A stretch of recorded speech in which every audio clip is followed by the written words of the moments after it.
الحمد لله رب العالمين، والصلاة والسلام على قائد المجاهدين محمد صلى الله عليه وسلم وعلى آله وأصحابه أجمعين ومن تبعهم إلى يوم الدين. أما بعد، أعوذ بالله من الشيطان الرجيم. بسم الله الرحمن الرحيم.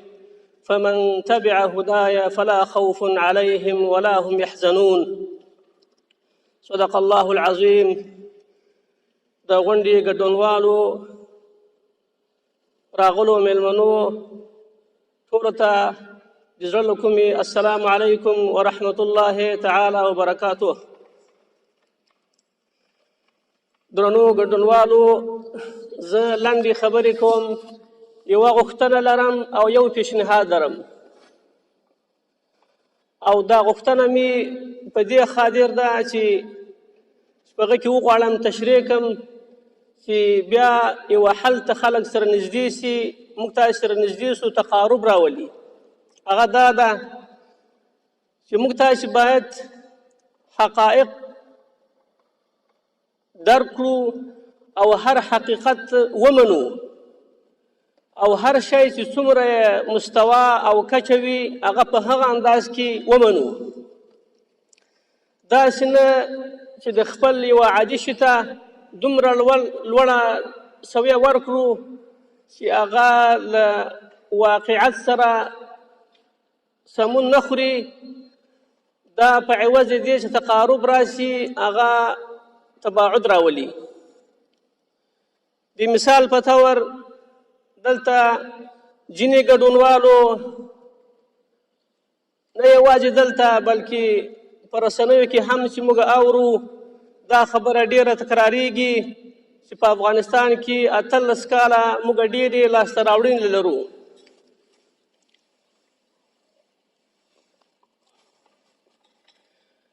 او په مثال کې یوازې د بیان ازادي او د ښځو حقوق ذکر کوي.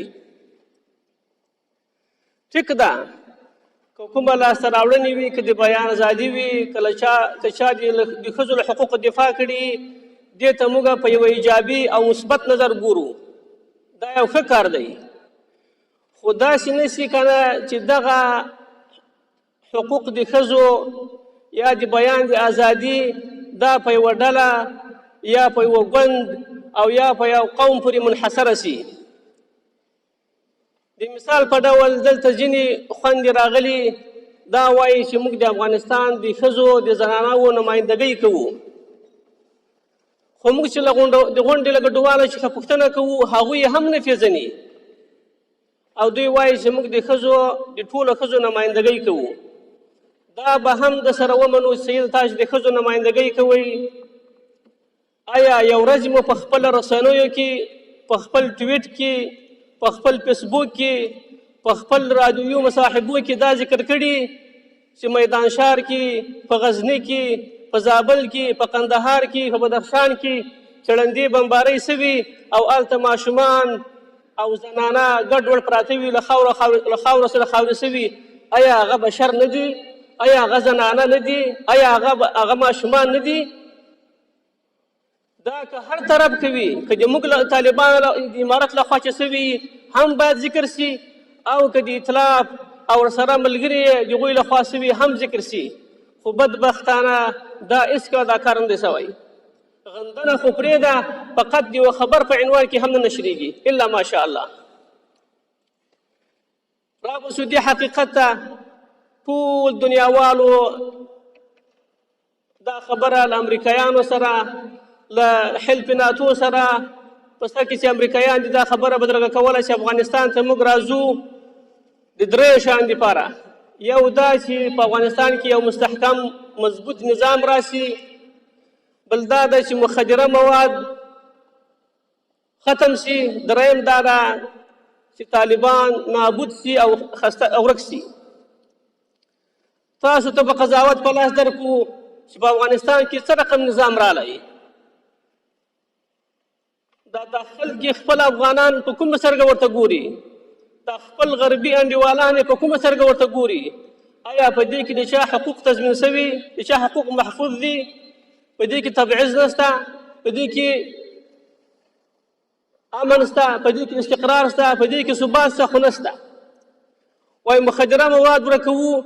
تاسو ته پته ده که نه چې په افغانستان کې په 2001 کال کې د کوکنارو کچه و 0 ته ټیټه شوې وه، او دا د ما اعتراف نه دی، دا د نړیوالو معتبرو رسنیو اعتراف دی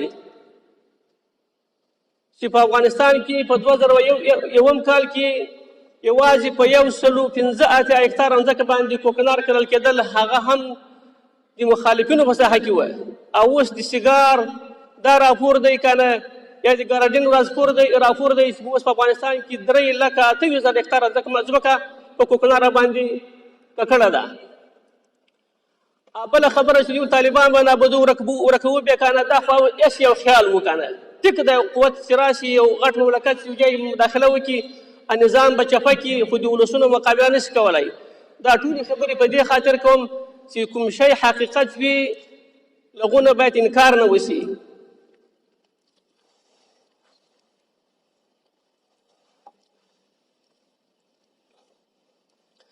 که موږ په 18 کلو کې دا لاسته راوړنې لرو که نه چې بیان ازادي ده، حقوق د ښځو دی، دا دي وها دي، خو دې ته هم باید فکر وکړو که نه چې څومره شیان له لاسه ورکړي. په افغانستان کې اوس قومیت، نژاد، زبان پرستي دا خپل اوج ته رسېدلې. باور وکړئ زه د غزني ولایت یم، موږ په څنګه موږ به له کورونو سره نږدې اهل تشیع ورونه اوسېږي. که دا خبره د چا په فکر کې هم وه چې دا څوک دي هغه څوک دي، صرف دا فارسي زبان دي، هغه پښتانه دي وبس. نن سبا دا خبره چې دا پښتون دی، دا ازبک دی، دا تاجک دی، دا فلانی دی، دا د دغه رسنیو برکت و که نه چې دغه قومیت او نژاد دا په خلکو کې دا کرکه خپره کړه. دې ته هم وګورو که نه چې څومره له لاسه ورکړي که نه، چې موږ تاسې څومره خوندي بېعزته بېعفته شوې، ابرو مو ختمه شوه، په زرګونو کورونه ونړېدل، په زرګونو کورونه هواره شول، په زرګونو خلک بندیان شول، په زرګونو کورونه باندې غمونه رالل که نه. دا حقیقت هم باید ذکر کړو تر څو پورې چې دواړه طرفو ته قابل د قناعت وي او تقارب راشي. او که داسې چې یو خواته ګورو که نه چې 15 رسنۍ دي او موږ دفاع کوو، موږ ازادۍ د بیان راویستلې، دا نورو شیانو باندې سترګې پټوو، دا بیا په عوض دې چې تقارب راشي بعد راځي. په مجموع کې زه چې دا جلسې ته ګورم، هر چا د خپل د زړه بړاس وښکئ.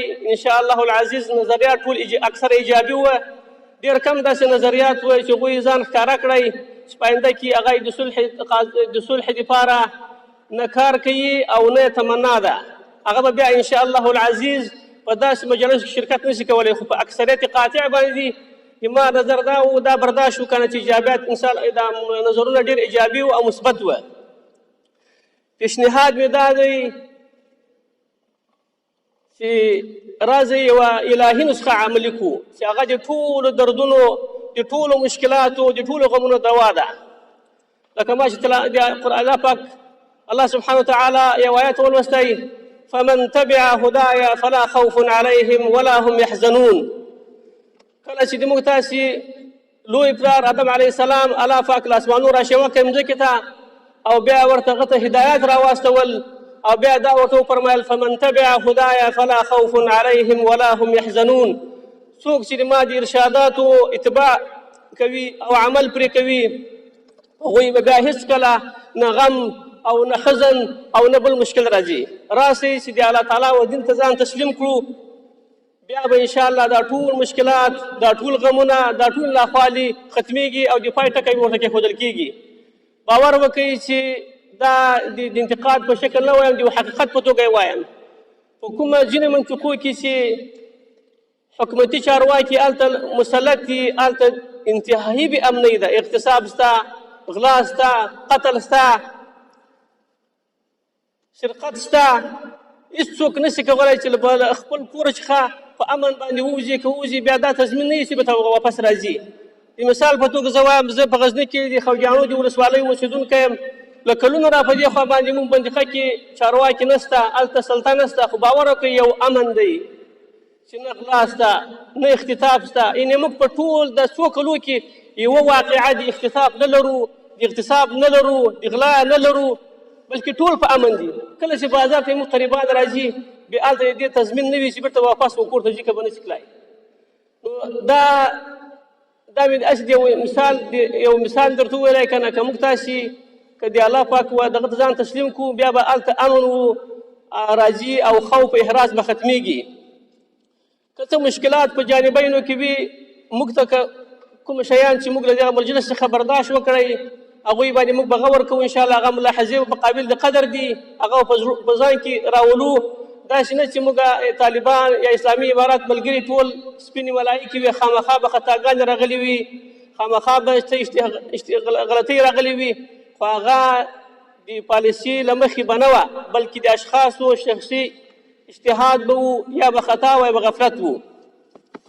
یوه خبره بله کوم دا د دغه دپاره چې مېرمن انارکلي د اطمینان دپاره چې هغې داسې ګیلې شکل باندې وکړه چې موږ سره به هلته داسې یو عنصري برخورد کېدی، دا خبره حقیقت نه لري. تاسې کولی شئ چې دغه مشرانو هندوانو او سیکانو چې معلومات وکړئ په خوست او په قندهار کې چې کومه ځمکې ځینې غصب شوې وې هغه د امارت په وخت کې بېرته ورته معاد شوې. په غزني کې زه کوچنی هلک وم چې جهاد وخت کې به کله کله موږ کوچنیان راتلو بازار ته، هغه هندوان چې ما پېژندل دلته دا اوس بندي کېدم دا هلته موجود ول. دا خبره چې دا کوي چې موږ په دې مکلف شوي وو چې باید تاسې په کورو باندې سور بیرغ وي او یا زیړ کالي وي، دا د دوی پیشنهاد وو. چون دا مېرمن چې دا د عمر نه کمه ده شاید به خبره نه وي، دا د دوی د مشرانو پیشنهاد وو چې امر معروف کله کله موږ تنګوي چې تاسې لمونځ وکړئ. هغوی به راله ټول خلک به یې په دې هڅول چې به عسکر چې لمونځ وکړي، نو په دې کې به هندوان هم ول. هغوی ویل چې موږ خو هسې هندوان یو په لمانځه مکلف نه یو، د موږ ته د حل لار راوښیي. حل په دې موافقه وشوه چې تاسې باید یوه خاصه جامه وي، په کور مې یوه خاص بیرغ وي چې تاسې د امر معروف لخوا چې په دې مکلف نه کړه شئ تکلیف نه شئ که نه. امر معروف چې دی که تاسې وایئ چې معروف ولې وو که نه، هغه په اسلام کې یوه شعبه ده باید خامخا وي. مابین مسلمانانو کې به تذکیر وي، د ښو اعمالو باندې تشجیع وي، لکه الله پاک فرمایي وتعاونوا على البر والتقوى ولا تعاونوا على الاثم والعدوان. نو هغه په اسلام کې یو اساس و، موږ په ځان لازم کړی وو، په خپلو افرادو مو لازم کړی وو. د هغې په نتیجه کې دا دوی پیشنهاد و موږ عمل پرې کړی وو که نه.